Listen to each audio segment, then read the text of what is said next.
She was even bragging about it. I could have taken a long nap. I could be asleep still probably.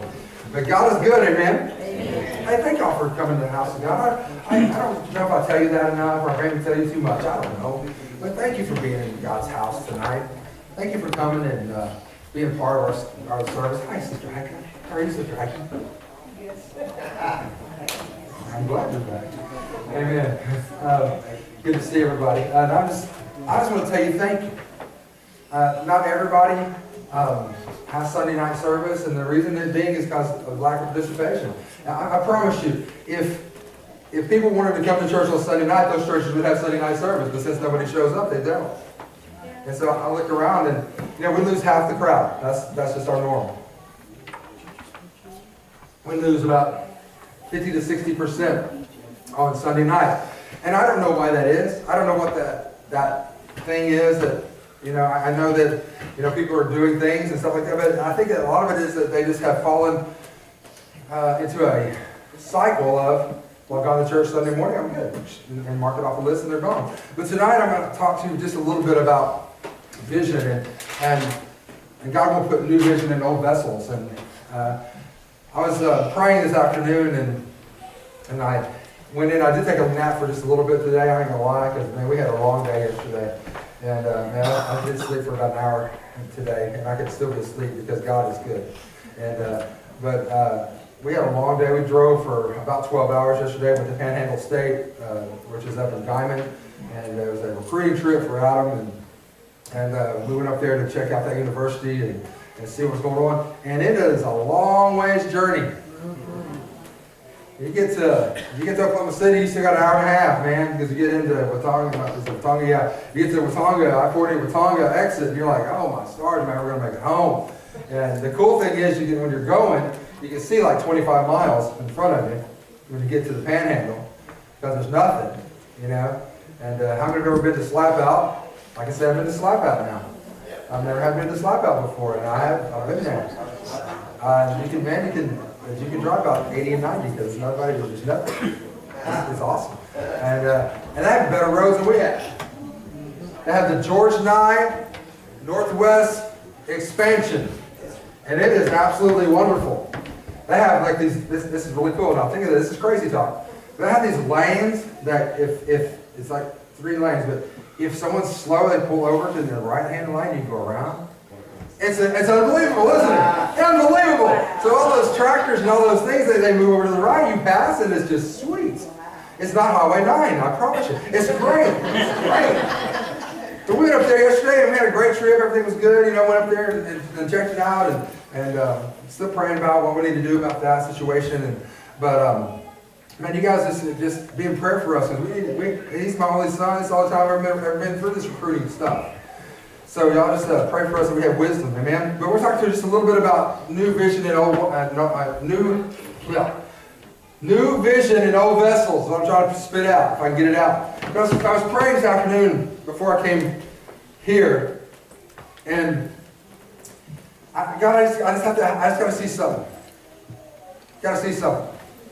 We've fallen back into our old way, and I can't do that. I'm sorry, I can't. I can't fall back into that. That's not who I am. That's not who I'm going to be. I just don't want to be that. And I said, God, I've got to move forward. I've got to move forward. I can't do that. But we've got to continue to move in a forward, progressive way. We've got to continue to go after and be relevant. We cannot go back to what I used to do. I'm not going back that way. I'm fighting it with everything I've got. I'm fighting, kicking, and screaming. I'm not going back to the old way that I used to do. But new wine is wine that hasn't changed yet. It's fruit that hasn't changed yet. It's juice that has not been fermented yet. And we have, and it's looking at, just tonight I'm looking, and there's several people that are gone that I was going to use for examples, so they check it out. I guess they're not here, but that's okay. But we have several people that are different and new that have been coming for a while, but they come on Sunday morning, but their culture is not to come on Sunday night, and they come on Sunday morning, and they're faithful to come Sunday morning. They'll come to Sunday morning from 11 as well, every Sunday. Every Sunday. They may not get here for Sunday school, they may not get here Wednesday night or Sunday night, but every Sunday morning they're here from 11 to 12. Every Sunday morning. And so when I say that, before I forget, the Lyles, have you connected with them yet? Okay. I just let you know. I don't know if you even knew they were here. And so, but the Lyles, they're here every Sunday morning from 11 to 12. And they live in Milwaukee. They're here every Sunday. They've been here for almost 8 months now. Every Sunday morning, they sit right there where Becky and Aaron are now. They sit right there, and they're here every week. Every week. They don't connect really with anybody. They don't really talk with anybody unless you go talk with them. They're not really connected, but they come. And they, I knew that you had. And so I know that they don't really, they're not really plugged in yet. I guess that's the way to say it. I don't know how to say it. But they're not really plugged in, but God has got to give us new vision. Yes. New vision. Amen. Wine hasn't changed yet. It hasn't fermented yet. They're not fermented yet. They're not changed yet. They're still in the process. Gerald and Monica, I use them because they're still in the process of changing. Brooke and Chad, they're still in the process of changing. They're still learning about this church thing. They're still trying to figure out what it is that we're trying to do, how we're doing it, and what we're doing, and when to stand up, when to sit down, when to clap, when not to clap, they're just trying to figure it out. They're still trying to figure these things out, and it hasn't become what it shall be yet. You with me? They're sitting in church trying to figure out what they're going to be. They're sitting in church trying to figure out how we're going to do this. How we're going to, okay, well, I don't like that. Well, I like this. And they're trying to figure out what they like and what they don't like, right? And so they're trying to become what it is. They're trying to become the wine that God would have them to be. Right now, they're just in that fermenting stage. They're just trying to figure out what to do and how to do it. While we have some that have been fermented so long, you become vinegar. Amen. You never have really done anything with what God's given you, and you've become vinegar. It's what they gave Jesus on the cross, the cheap wine. They tried to put vinegar in his mouth, and it was fermented, it was spoiled wine, basically what it was. And sometimes the wine gets spoiled because it sits in the bottle so long. And you try to put new in that old bottle, and what happens? I'm glad you know your Bible. Luke chapter 5, verse 36 through 38. Luke chapter 5, verse 36 through 38. Is it just hot up here, or is it hot everywhere? Dude, it is hot in this church to me all the time. I need like a wetsuit or something, or a dry suit or something. Okay. Listen. He spake also a parable to them. No man put a piece of new garment upon an old. If otherwise, then both the new maketh a rent, and the piece that was taken out of the new agreeth not with the old. 37. And no man putteth new wine in old bottles, else the new wine will burst the bottles and be spilled, and the bottles shall perish. 38. But new wine must be put into new bottles, and both be preserved. What I'm asking you to do today is just go on a little journey with me for just a little bit. Can we just talk for a minute? Was it Joan Rivers that said, can we just talk? Wasn't it Joan Rivers that always said, can we talk? So we're just going to talk for just a minute. If you wouldn't pray with me, please. Father, help me to preach this right today. God, give me the words. Give me the ability. Give me what it is that you need for me today, God, to be the best I can be. And Father, we give you praise, honor, and glory in Jesus' name. Amen. Amen, amen. I don't want to be offensive. I want to be effective. I never want to be offensive. I just want to be effective in what God's given me to preach. But I have to, at times, I have to say things the way that I say them, and that's just how it is. But a new piece of cloth is something that hasn't been through the wash yet. A new piece of cloth looks funny on an old shirt. I remember back in the day, we don't do this anymore, but back in the day, my mom used to put those iron patches on my knees of my pants. Everybody remember those? And it would be like, your pants would be all faded out like Matthew's are right now, but then it'd be this nice bright blue denim patch on it. Okay, so you look like you had knee pads on. And so you had patches on your pants, and everybody knew they were patched because you could see. And when they got real creative, they tried to do it on the backside, but that just didn't work either. But anyway, it was just, you could just tell because it wasn't even really cloth, it was whatever it is. an iron on. I don't know, is it cloth? I don't, it's whatever it is. It's just, yeah, it's just nasty. And so we used to do that because jeans were expensive and nobody had any money. Right? And so we'd do that, especially in the summertime or winter, right after summertime. And, you know, we always land on our knees and scrape them up, and they had big holes in them. And that's before it was cool, and they were $85 to get pants with holes in them, which is absolutely ridiculous to me. But anyway, they wouldn't do that if we were embarrassed to go to a school with holes in our pants. Now it's like, you don't have holes. And so it's just reversed. Okay, and so here's the deal. When we put those new pieces of cloth on them, it drew all your attention to the flaw. And so you may not have noticed the flaw as bad until we put the big stinking iron-on patch on it, and we put it on there, and then remember the iron in the corner would start peeling off, and then you couldn't leave it alone, so before long it was hanging because you'd pick at it. And so anybody ever grew up in Oklahoma? Okay, and so you know what I'm talking about. And so we had those iron patches. We started picking at it at school, and it was because we were embarrassed and all that stuff. And so a new piece of cloth hasn't been through the wash yet, so it's not soft, it's not pliable. It's not workable. It doesn't look like the rest of the cloth. It doesn't look like the rest of the pants. It just looks like something that's standing out there on its own, looking all by itself, all alone, and it's out there and it's exposed. And so whenever we put a new piece of cloth on, we have new pieces of cloth that are running around this church, and we have people that are coming in their new pieces of cloth. But they haven't been through the scrubbing yet. They haven't been through all the trials and tribulations you've been through. They haven't been through the times when you didn't know if you were going to serve God or not. You didn't know if you were going to go back to church or not. You didn't know if you cared that much about God or not. That church is wrong. This church is better because they like me and they shook my hand. That's just because they don't know you yet. That church is this, and this church is that, and other church is this, and these things, and those things happen. But listen, they haven't been through that scrubbing yet. They still have all the original dye in them. They haven't been through the washing. They haven't been through all the washing. They still feel new. These pants I'm wearing are not new now, but they don't get treated like jeans, but they get dry cleaned and hung in the closet, you know. And then they get used as I make a progression through the pants. And so they get used as all the other ones get dirty. And so they get used and they still feel new. They still look new, although they're not new.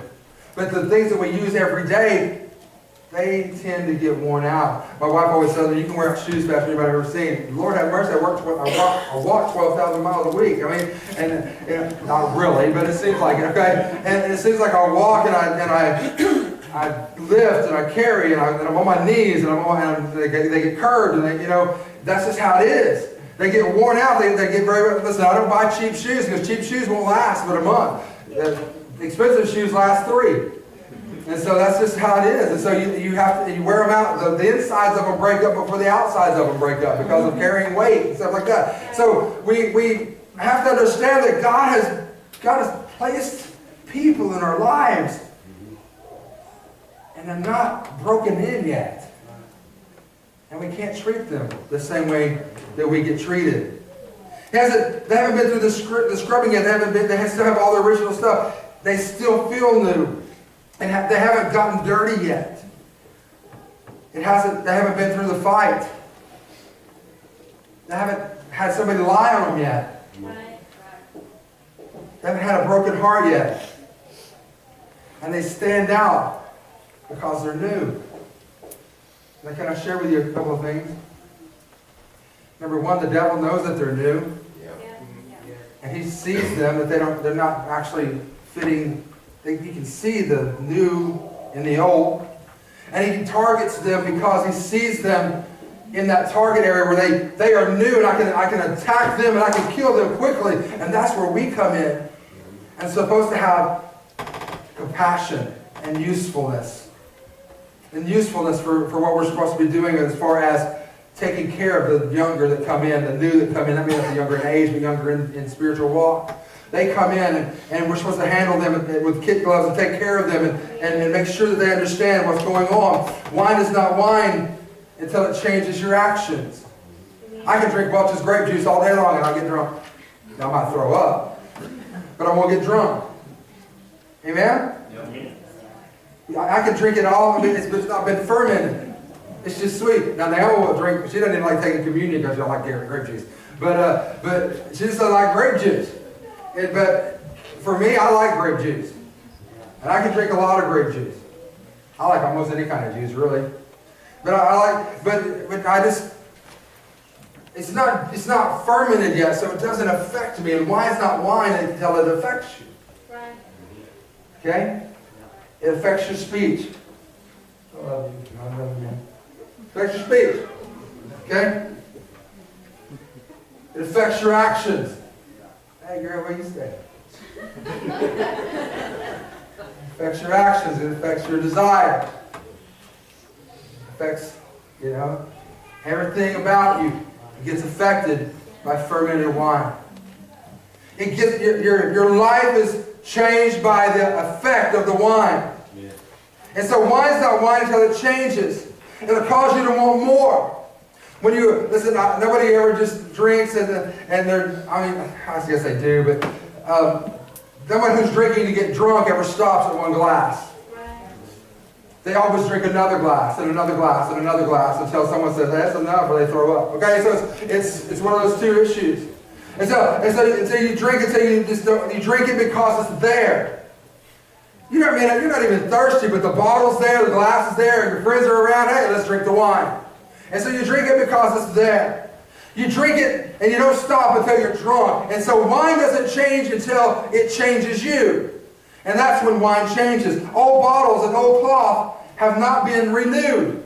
Old bottles, they hold the old wine. And this is where I'm going to get to some of our business here. But old bottles hold old wine. That's hard to say. Old bottles hold old wine. Okay. And so that's hard to say, but hear me. Okay, Brother Jeff. I'm trying to think of the best way to say this. Old bottles of wine hold, and it has nothing to do with age, hold the traditions of the church. When you talk about traditions. Old bottles hold that that's the way we've always done it. Old bottles hold the old wine. And I know you get all spiritual and we can talk about the old wine and it's better than the new. I get it. I get it. But understand. The old wine represents the way things were when they first began to ferment it years ago. Wine that has been aged is worth a lot more money than the screw-top wine that you can get at the corner liquor store. Wine that has been in their wine cellar for years and years is worth thousands and thousands of dollars, where you can go get drunk at White's Liquor up here on the corner and go get you a screw-off liquor paper cup and drink wine, where you can spend thousands of dollars on bottles of wine that have been in somebody's wine cellar fermenting for years and years and years. And evidently that wine's better. I don't know. Don't have a clue. Never been a wine bibber. Don't know about wine. Okay? And so, but I do know this, that they pay thousands of dollars for some old dusty bottle in a cellar. And some new clean bottle they'll pay $20 for. And it's the same size. It has grape juice in it. It's just been fermented. So understand this, that old bottles carry that old traditional, that old way of doing things. And it's hard for us who, I'm in the middle. I'm not old and I'm not young. I'm a connection to our past and I'm a connection to our future. I'm in the middle. I know what used to be and I know what can be. I know where we went and I know where we're going. I'm that connection in the middle. I'm telling you, sometimes I feel like I'm going to be torn apart because the old wants to stay traditional, like it's always been. Right. They want to stay the way it's always been. They want to sing the same songs. They want to do the same things that we've always done. They want to be the same. And the new is like, let's throw all the old away. But I'm not going to do that either. I can't throw all the old away and just do new, but I can't throw the new away and just keep the old. Because you can't. there's a transition period that has to take place. And so what I'm saying is this, is God won't put new vision in an old wineskin. What do you mean by that? As long as you're full of the old vision, God won't put a new one in you. I don't care how many times I've preached it, how many times I've said it, what I've said and all this. The vision that Brother Turner put in some of you, you still have. And he hasn't been pastor here in almost 7 years, 6.5 years. That's still the vision you follow. It's the way it used to be. That's good. Come on, man. You might as well get with me. It doesn't matter how many times I preach about this horizon, but the next one, it still doesn't seem to resonate because we fall into what's comfortable. And that's the old way, the old vision. And God has a hard time putting new vision in old vessels. Because it'll burst them. They won't be able to handle it. They can't stand it. It bursts them. They can't handle anything new because they have old in them. They're full. And when you pour them out and that vision comes and it spills out, if you put the new vision in them, they can't handle that new vision and it bursts them. They can't handle it. The old bottles and the old cloth have to be renewed. In Romans 12, 1 and 2. Romans 12, 1 and 2.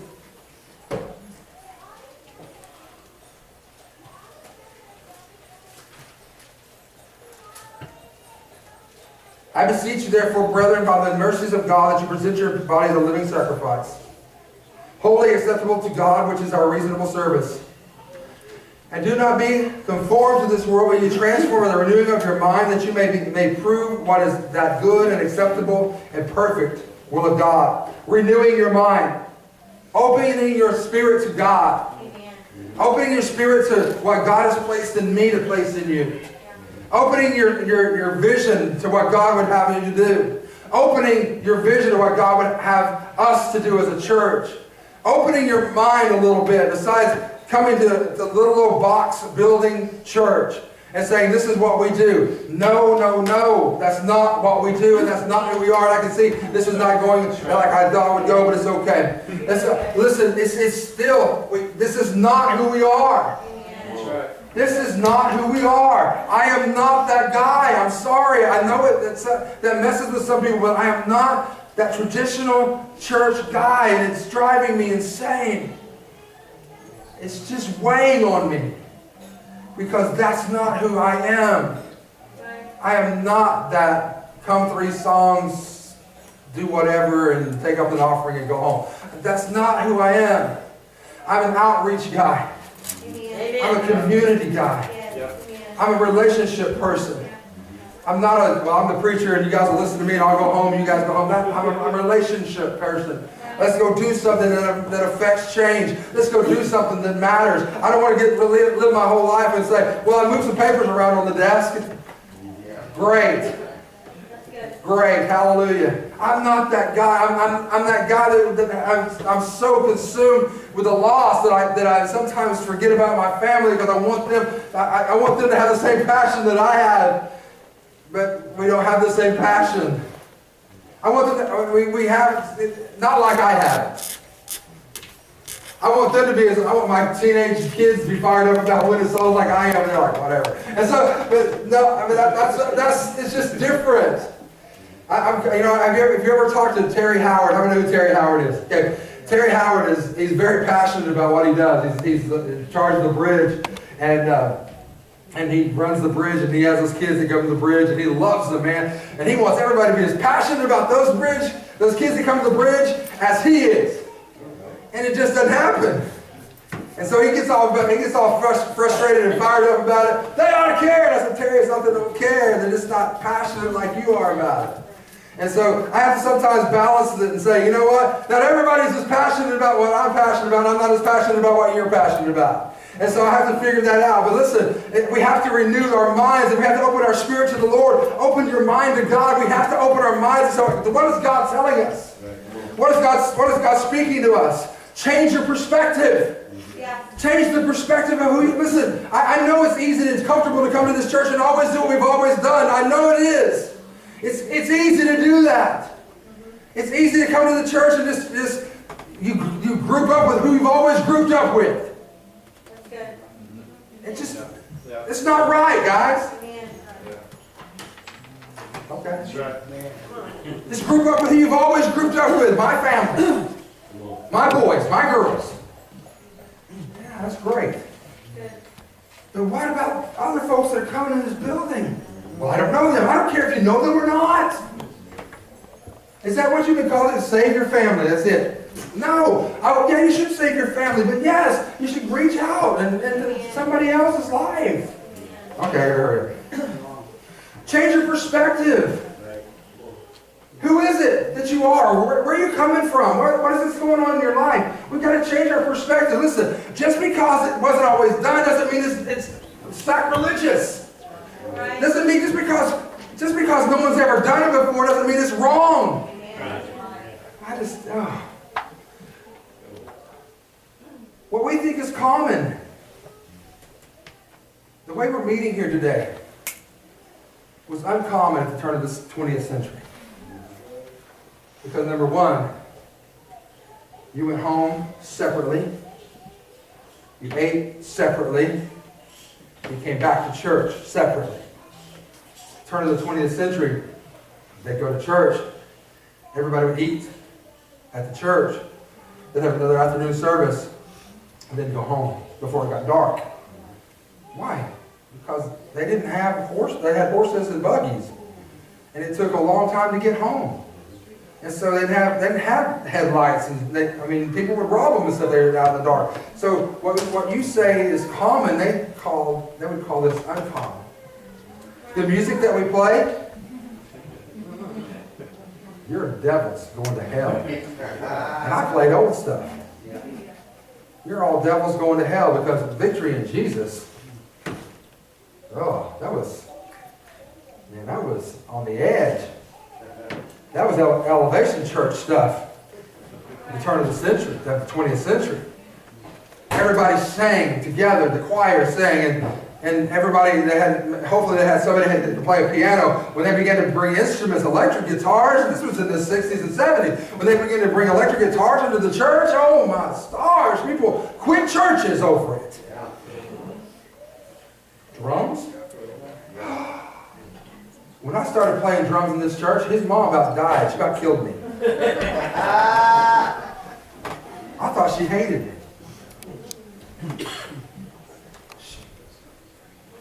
We brought drums in the church. That's Tyler Ford's fault, because she asked me to bring them.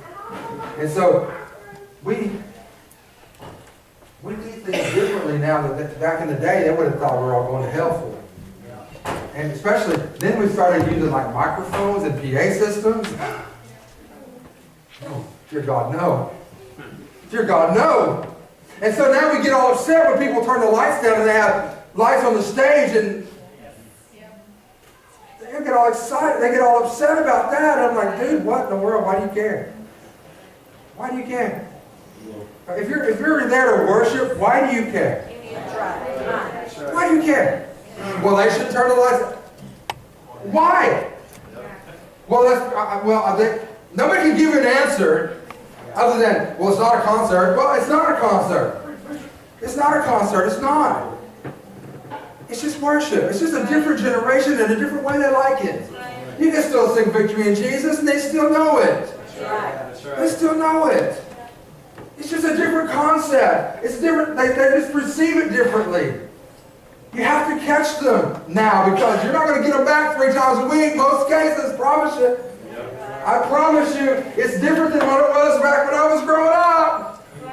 Mom and Daddy aren't bringing kids 3 times a week because Mom and Daddy ain't coming 3 times a week. Help me. Very seldom. You guys are freaks. I'm just letting you know. Just letting you know, because it doesn't happen. It's a different generation, and we have to think of a different way of reaching them. What was uncommon in the 20th century? Church like this was new. People rejected what you call common. They rejected it. Everybody was going to hell. The church was going to hell in a handbasket. Old bottles and cloth can't hold new vision. When God begins to pour out new vision,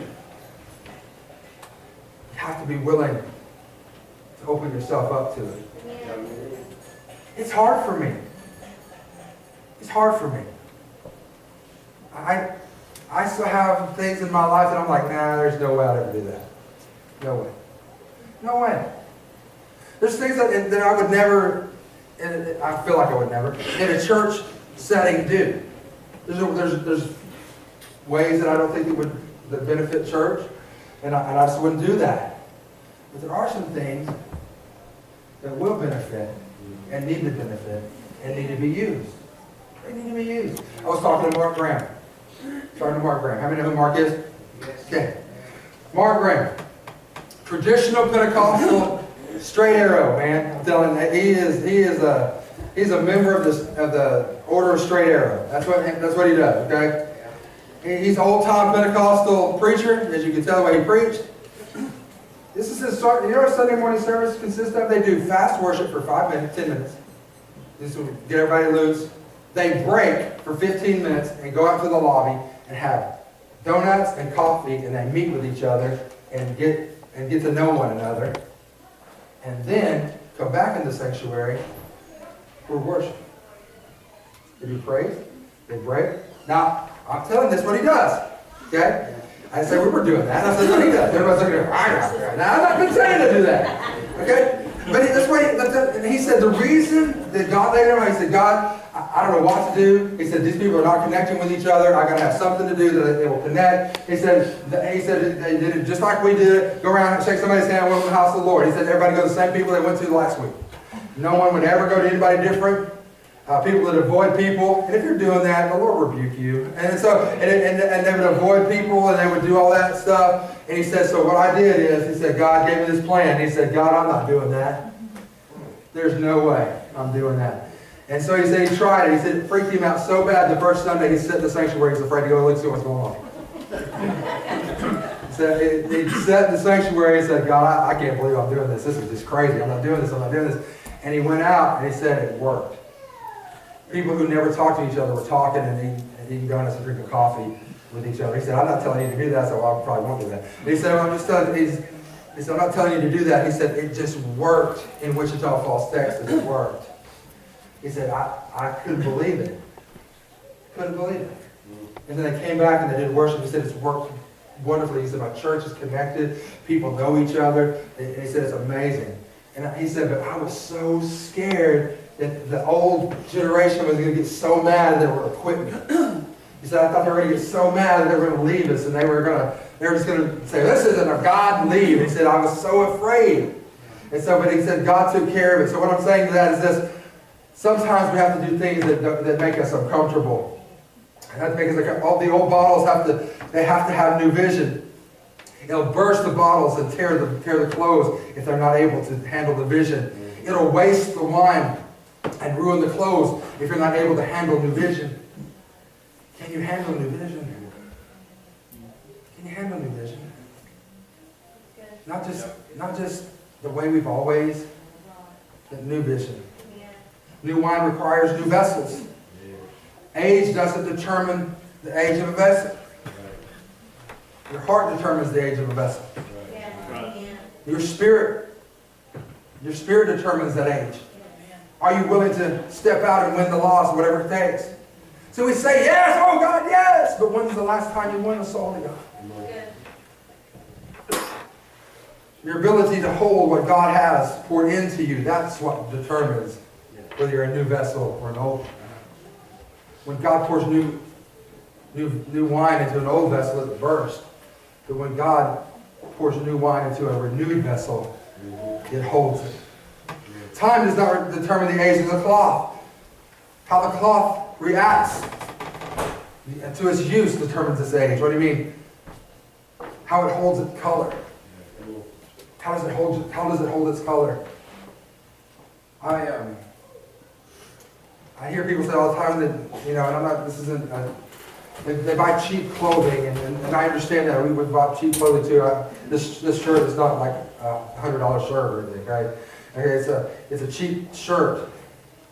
But when you buy cheap clothing, it doesn't last as long as expensive clothing. It was made cheaper, that's why it's sold cheaper.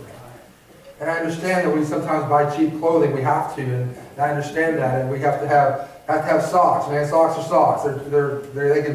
Get them out of here. Get them in, get them out. It doesn't matter. But cheap clothing doesn't last as long as expensive clothing because it's not made as well. And so whenever you have a cheap shirt and it fades quicker, it stains quicker. What do you mean by stains? You get that ring around the collar. Remember that commercial? You remember ring around the collar commercial? And shout it out, right? And it won't come out as easy as I have some expensive dress shirts that still look new, and I have some cheap dress shirts that look like I've stepped on them in a mud hole because of the material, because of the craftsmanship of it, because of the way the material holds up. And so how the cloth reacts to it in terms of how the cloth reacts in terms of its age, how it holds its color, how it keeps its shape, and how it's been treated.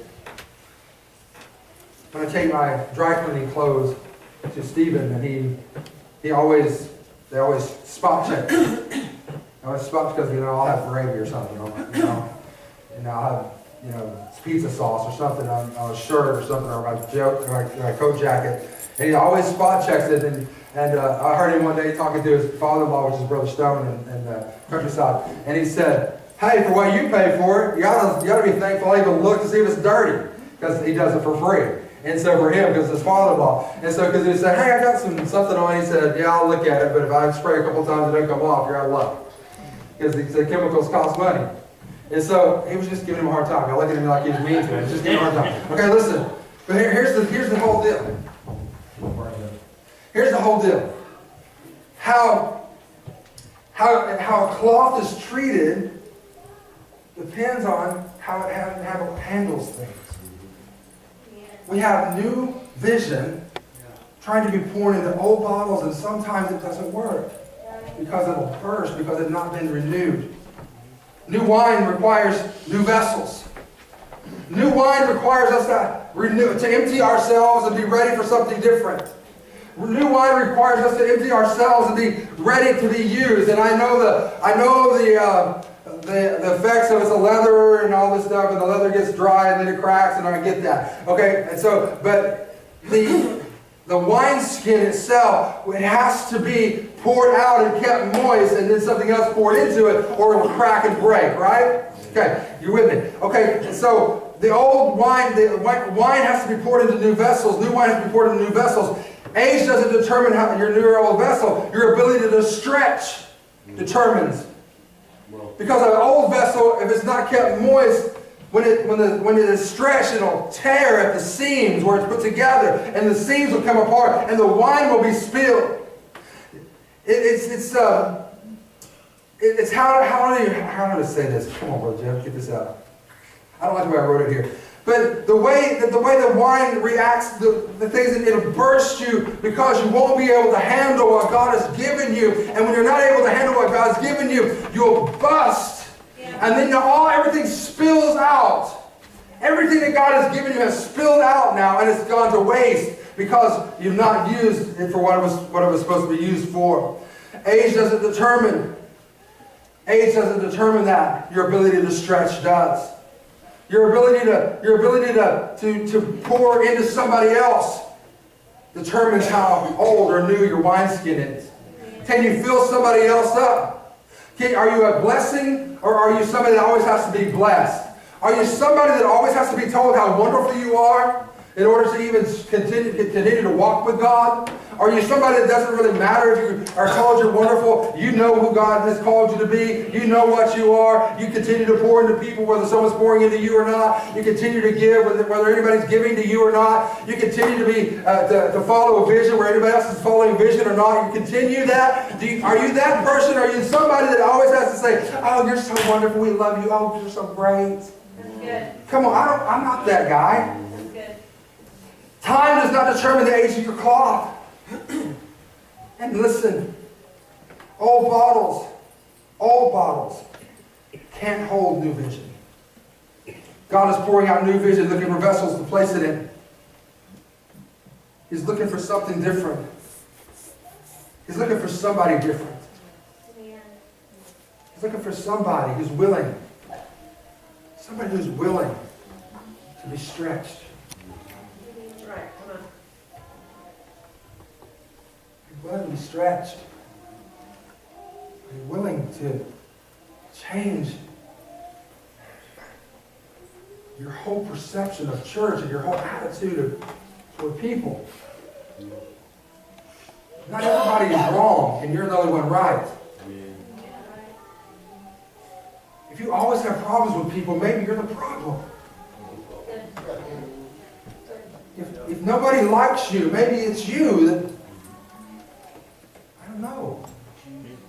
If everybody's always mad at you, maybe it's you that have the problem. I don't know, maybe. God's pouring out a new vision, looking for places to pour it. Are you a new vessel? Are you the same old vessel with a new dress? Are you the same old vessel with a new suit? Are you the same old vessel with a new haircut? Are you the same old vessel, you just have your hair done differently? Are you the same vessel that you've always been? Well, there's nothing wrong with being consistent. There's nothing wrong with that at all. You need to be consistent. But listen, you also have to be pliable and flexible. You have to be able to be stretched.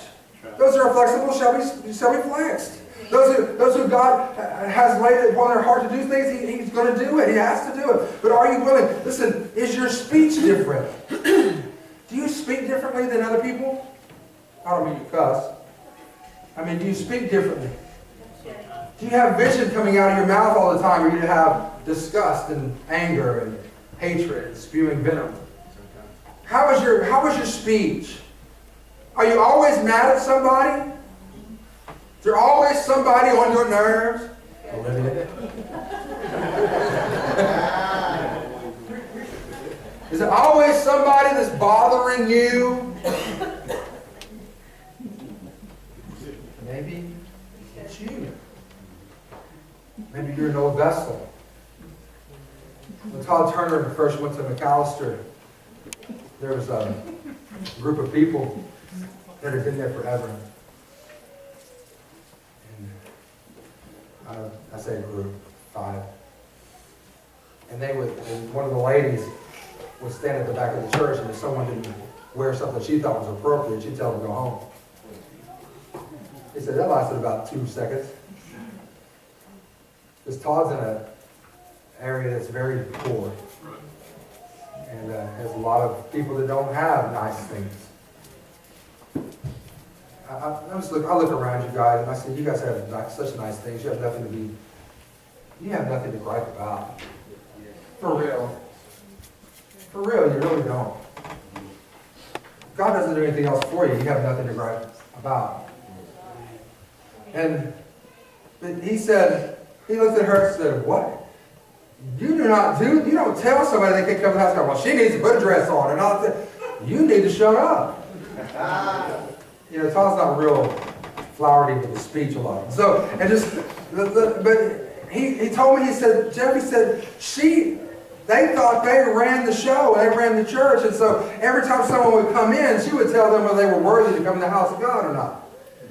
He said, that stopped really quick. And he said, yeah, they threw a fit. They took the sound system, took everything, this, and that. It was all theirs and whatever. He said, good riddance, bed rubbish.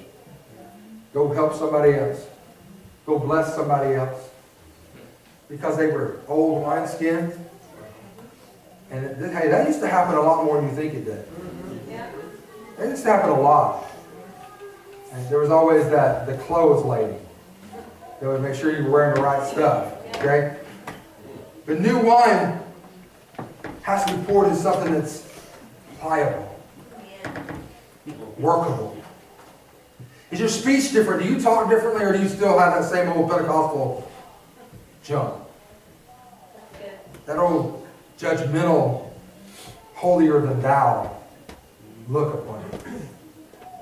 I'm not saying that I always had that. I'm just saying, I've been here. I know what it looks like. I can spot it. Oh, hallelujah. You're so wonderful and you're so great. Your life's hell. You don't like anybody. You're mad all the time. Nobody can stand you. But you're holy. You're holy. Is your walk different? Is your walk different? This is how you know if it's pliable or not. Is your speech different? Is your walk different? Do you love people because they're people? Or because they fit your cookie cutter shape of a Christian? Same. Good. Are your desires different? Do you want something greater than what we've always had? Guys, we have 150 people who come to church here on Sunday mornings. Can you imagine if we all got on the same page, didn't have our own desires, didn't have our own agendas, and we just had his agenda, and we just followed the vision of the church and our own vision? What we could do in a city of about 8,500 people. Can you just imagine if we just had our own, wouldn't have our own agendas and our own way of doing, if we just would get on the same page and let God pour wine in us and be pliable? Can you just imagine what God would absolutely do to a church like that? Where new wineskins were able to be stretched. Old cloth was put with new cloth, and new cloth began to be pliable and used. See, I'll just use jeans as an example. And when you put a new piece of cloth over, after about 20 washes, it fades into the same, it looks similar. It looks similar. It's not the same piece of cloth, but it looks similar to the same piece of cloth, and it looks like the same pair of jeans, only have a patch on them. So just the same way as we have to do that, God's trying to take people from all walks of life, place them in a church, put us together, mesh us together, pour a new vision into us. We have to be pliable. We have to have a vision of what God's doing in our lives. Have to be pliable for that. Have to mesh with the jeans. He's got to put us through the washing of the water of the Word. Come on, everybody, just a minute. And He has to put us through all those things. So we not only we're not all the same. We're different pieces, but we're going the same direction. Most cases, now correct me if I'm wrong. In most cases, a patch goes where the jeans go. In most cases, okay? A wino goes where the wine is. Help me now. In most cases. And so we have to be able to mesh them together and go the same direction. Not your direction, not my direction, not everybody else's direction, but one direction. I can't remember this guy's name. So anyway, it's that whatever boy band. And so that's it. I know, but I can't remember the guy's name. Okay, because I was going to use one other name, and I couldn't remember. Harry. Okay, I did it. Okay, all right. And so for a church, it can't be your vision, his vision, their vision, Brother Turner's vision, Brother Ford's vision, my vision. It has to be one vision. Or you have division, or tri-vision, or quad vision. You know? And everybody's going the same different directions. You don't have the same path. And then it's hard to accomplish anything. In the business world, you and Tommy and whoever else is involved in the management part of Enviro, you guys know that everything has to do with the company. What's good for the company. And I know that you guys have had to let people go, that you really didn't want to, it really hurt you to let people go, but it was good for the company. Because they were bringing the company down. And they weren't doing what they needed to be. That's just business anywhere. And I know that, and I've talked with Buster about, at Wrangler, and Michael about Wrangler. Michael was the supervisor forever, and there's times I'm sure he had to do things he didn't want to do because it was what was good for the vision of the company. You know, Darren's been a principal and an administrator for a long time in schools, and I'm sure there was times that he didn't want to do what he had to do, and he put it off as long as he could, I'm sure, but then all of a sudden you have to do what's good for the school and not good for my feelings. So I would say this. In business, it's all about the company. We went to the school yesterday, and it's a great idea this guy had, and they made a new logo, and I love their logo. It's a P with the Oklahoma in there. I love it. I could tell the guy was my age. The new president is about 46, they say 46 years old, something like that. He's the new president of the Panhandle State. And I knew he was about my age because the logo was like something I would do. And I knew he was about my age. And I asked, and they said, They said, no, I mean, it's on everything. Everything you go to in that school has that P with Oklahoma in it. Everything is about Panhandle State. Panhandle State. All the clothes they had the Panhandle State stuff on it. They all had, the gym floor had big P with a Oklahoma in it. Had the logo. Everything around had the Panhandle State logo. When you're on that campus, you don't wonder what school you're at. You know that you've walked on the Panhandle State University. You know that's where you're at. Because they have one vision, and their vision is what's best for Panhandle State and what's best for their students. And that's what they do. And then so whether you choose to go to school there or choose not to go to school there, it's neither here nor there. But here's the deal. What they do is they have a vision. And this is the vision. If you don't know, I'm setting you up because we're having a visionary meeting. We do it every year. At the end of the year. I'm going to pour into you what God's poured into me. Where I want to go next year. I don't want to be here at the end of 2018.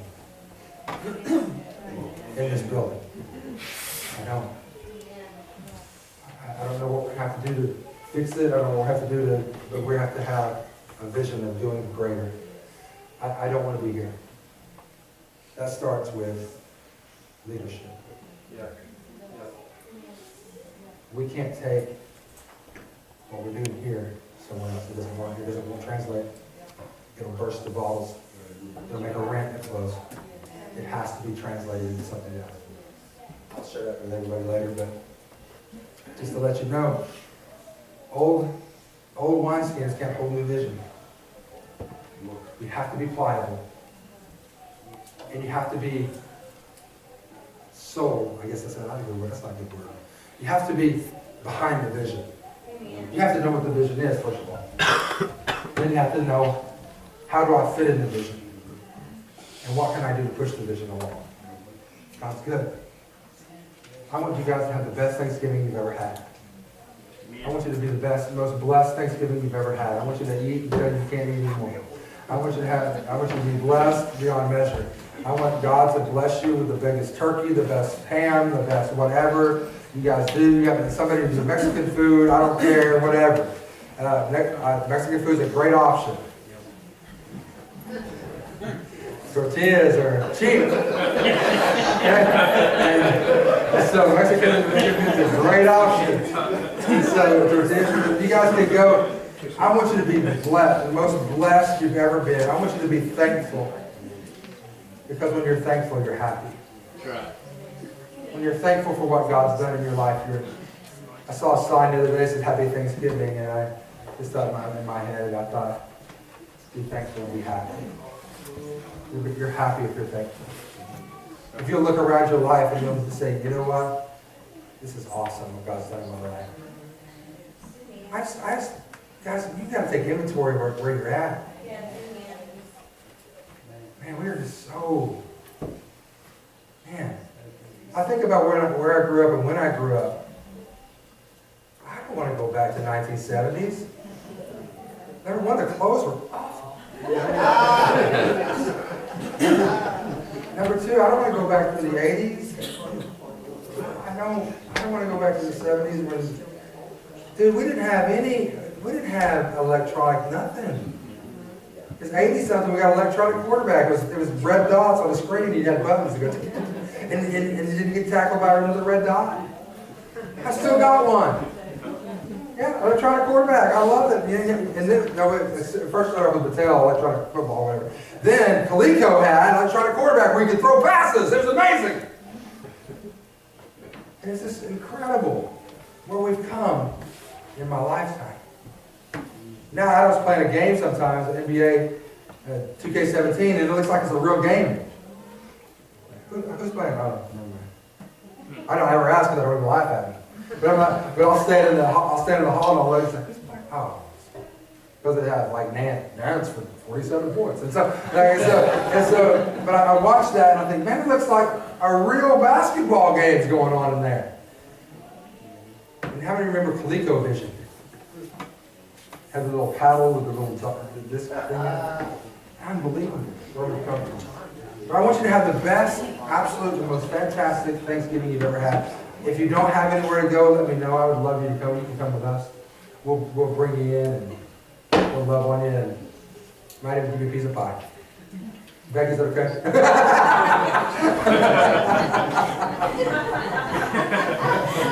Becky's like, what?